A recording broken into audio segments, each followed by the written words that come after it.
Cooler was built to be everything Frieza wasn't: colder, smarter, and above all, stronger. In his final form, he dwarfed the Frieza that Goku defeated on Namek, and his scaling puts him far above anything the Z Fighters could handle at that point. But the real question is, how does that level of power first compare to the androids introduced in Dragon Ball Z, Android 19 and Gero? By the Android saga, even the weakest of Goku's opponents are operating on a completely different scale than Namek. Android 19 was capable of draining energy from a Super Saiyan Goku, while 20, Dr. Gero himself, was confident in his creations that surpassed warriors who destroyed Frieza. On paper, that alone would suggest that 19 and 20 are operating on a higher level than Cooler.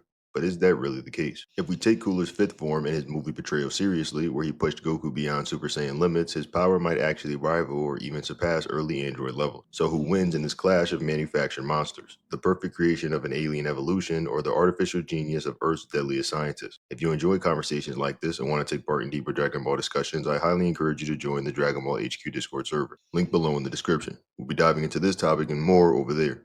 Now, without further delay, let's begin. Android 19 and 20 set the stage for the Android saga, and while they weren't the same androids from the future timeline, they still carried the same sense of fear and danger. Their introduction made it immediately clear that Dr. Gero's creations were a serious threat. And of course, Frieza needs no introduction. He's one of anime's most iconic villains, a name synonymous with terror in the Dragon Ball universe. So why bring these two seemingly unrelated forces together? It's a question that pops up occasionally when discussing the early Android saga, and exploring it in depth making for an intriguing discussion. That said, it isn't exactly a balanced fight, but examining it closely helps illustrate just how one-sided it would truly be. During his battle with Goku on Namek, Frieza's power level was calculated at 120 million, second to only Goku's 150 million. His transformations kept the Z Fighters on edge, and it was only by tapping into the 50 times multiplier of Super Saiyan that Goku was able to surpass him. Later, when Frieza returned as Mecha Frieza, his enhancements were said to have made him even stronger. Frieza believes himself that in this new state, he had finally had a chance to deal with Goku, who had bested him on Namek. Frieza's reputation as one of the most fearsome figures in the Dragon Ball universe was so well established that even by the time of the Buu saga, debates still persisted on whether base Goku had truly surpassed him. Beerus's initial assessment of Goku on King Kai's world only fueled this speculation. After observing Goku in action, Beerus remarked that Goku didn't appear strong enough to take on Frieza, even asking whether Goku was one of the Saiyans capable of transformation. This moment sparked debate among fans whether base Goku had truly achieved Frieza's full power, adding to Frieza's legendary status. Androids 19 and 20 were introduced as the first artificial humans to turn on Dr. Gero. Though their fate in the future timeline remains uncertain, Trunks mentions that after their defeat, only Androids 17 and 18 remained a threat. Their existence in the main timeline likely results from time traveler moving a chair paradox, subtly altering events in ways that weren't initially anticipated. From the very beginning, this matchup heavily favors the android. Still, there are some that argue that Frieza could hold his own, and much of the belief comes from Piccolo's portrayal in the Android saga. When Goku faced Android 19 while battling the heart virus, Piccolo appeared to be taken out by a blast from Dr. Gero. However, it was later revealed that Piccolo had been faking the injury to draw Vegeta into the fight, standing up completely unharmed once the prince arrived. Later, when Piccolo engaged Dr. Gero, Gero had already absorbed energy from Vegeta and even some from himself. Yet, he still struggled to land a decisive advantage. Even Dr. Gero expressed shock at how powerful Piccolo had become. The last recorded power level for Piccolo had been during his fight with Second Form Frieza, who had claimed a level of 1 million. Piccolo's ability to easily overpower Android 20 raised the question: could he truly have surpassed Frieza in only 3 years of training? And the evidence suggests yes. Krillin directly compared Android 20's power to that of a Super Saiyan, supporting the notion that Piccolo had also reached that level. Piccolo trained alongside Goku for 3 years, and by this point, Goku was already far stronger than Frieza had been. In the manga, we even see Goku sparring with Piccolo in Super Saiyan form while still wearing his weighted clothing. Piccolo's history of rapid growth isn't surprising. Even before fusing with Neo, he skyrocketed from 35,000 to 200,000 in just a few days of training. His fusion with Neo provided a 5 times boost, and Piccolo's ability to stand up to Second Form Frieza, who had a power level of 1 million, aligns with this scale. Neo himself was even impressed by Piccolo's raw strength before their fusion, indicating that he was already at least on par with the Ginyu Force. To put that in perspective, that's roughly a 57 times increase in power, almost as if Piccolo had become stronger than a Super Saiyan in mere days. Extending that growth over 3 years of continuous training leads to a level of strength that should be staggering, and it's reasonable to assume that Piccolo could have reached or exceeded Frieza level power by the time of the Android saga. Therefore, Dr. Gero's defeat at Piccolo's hands do not imply that Android 19 and 20 were inherently weaker than Frieza. Rather, it just underscores just how much Piccolo had evolved, making him a fighter far beyond what Dr. Gero or his androids could realistically handle. The confrontation between Goku and Frieza wasn't just monumental in the Dragon Ball fandom, it also sent ripples across the universe itself. At the start of Cooler's revenge, Cooler's armored squadron informs him that a Saiyan defeated Frieza. This revelation piques Cooler's interest, not only fueling his desire for revenge, but also motivating him to personally confront the Saiyan responsible for besting his brother. The events of this movie appear to occur after the Frieza saga, but before the android threat becomes known. While Goku should be preparing for the arrival of the androids, he is seen in a more relaxed state, taking Gohan camping rather than training intensively.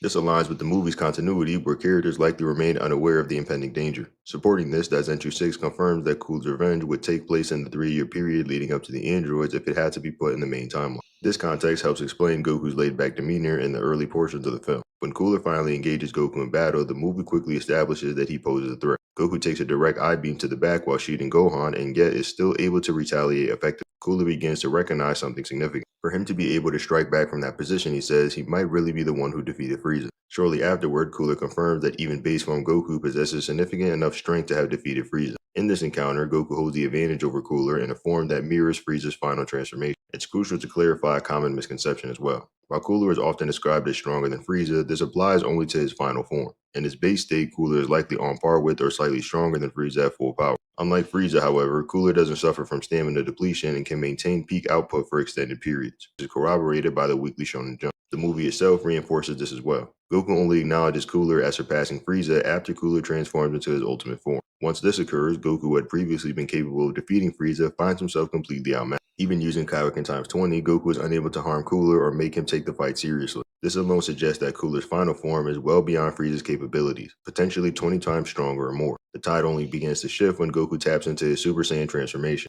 It's at this stage that he overwhelmingly dominates Cooler, whose final form is rendered ineffective against Goku's heightened power. However, when Cooler unleashes his supernova, Goku struggles to contain the attack, indicating its immense destructive potential. Supplemental material confirms that Goku and his allies had to expend all their power to repel it, reinforcing just how significant the output really was. For perspective, when Frieza used a similar attack in the anime filler, Kinkai noted that the supernova was 10 times stronger than the one that destroyed Namek. At the time, Frieza was operating at 50% of his full power and about 60 million in raw power. Scaling from this, the enhanced supernova's destructive force would be around 600 million, highlighting how energy-based attacks can dramatically exceed the user's base power. By extension, Cooler's final form could be estimated to be 20 to 50 times stronger than Frieza. He easily overwhelms Goku using Kaioken, but ultimately falls short against Super Saiyan Goku, making the power gap strikingly clear. When comparing their scaling, it becomes apparent that androids 19 and 20 stand far above the Frost Demon in terms of power. According to Dragon Ball Z Volume 13, it's explicitly stated that years of training may not be stronger than robots who are stronger than Super Saiyan.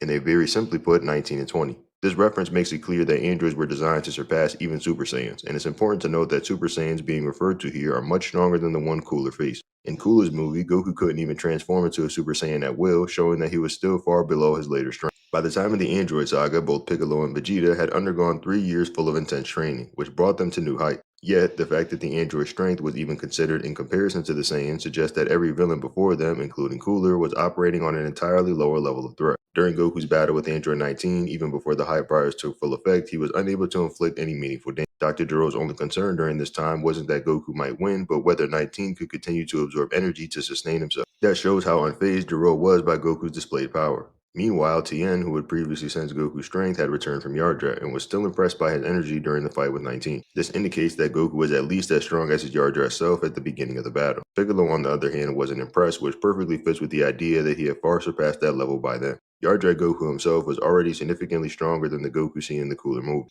Not only did he gain complete control over his Super Saiyan form, but he also had his potential unlocked and learned advanced energy manipulation from the Yardrat. This training method was later explored in Dragon Ball Super, where Vegeta's own time with the Yardrats revealed just how much stronger one can become by mastering their unique key control techniques. Taking this all into account, the scaling clearly favors the androids. Their design, feats, and narrative context place Android 19 and 20 well above Cooler, making them the clear victors in this matchup.